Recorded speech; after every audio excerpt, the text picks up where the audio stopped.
Mr. Speaker, how many more reports must be released before we act?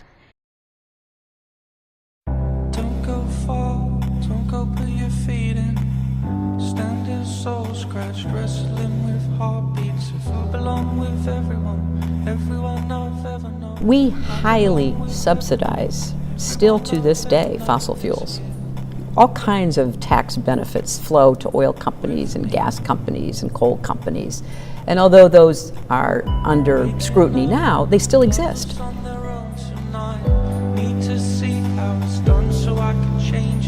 In most parts of the world, women's status is less than that of men, and yet women are often much closer to the environment than men. They're the majority of farmers in the world. They're the majority of people directly responsible for feeding their families. They're walking increasingly long miles for water, for firewood, and so on. Mr. Speaker, I rise today as a member of the Safe Climate Caucus to highlight the four-part plan released last Monday by the International Energy Agency about the importance of reducing greenhouse gas emissions. It is yet one more report sounding the alarm that we are not on track to meet the agreed-upon target of limiting the rise of average global temperatures to 2 degrees Celsius. Mr. Speaker, how many more reports must be released before we act?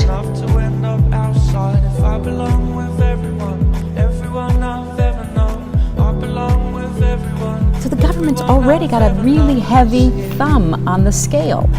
Let's put an equally heavy thumb on the clean energy renewable side, and I will guarantee you that there is a path forward that will minimize the economic disruption as we make that transition. Every day that Congress continues down this self-destructive path of ignoring climate change is a missed opportunity to bring immense benefits to our country.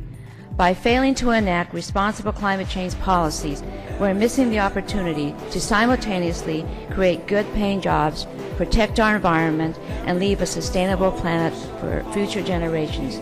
The time to act is now. Mr. Speaker, how many more reports must be released before we act? I'm not a conspiracy theorist, but I read blogs by scientists, and I believe they know more than we are being told by the mainstream media. Sources want the truth to hold its horses so there isn't mass hysteria as the seafloor erodes, and those in and on the ocean all say, hey, what's this commotion, and try to get away. They are moving in slow motion cause their bodies are so heavy from substance thick and deadly. They say, I don't wanna die, it's all your fault.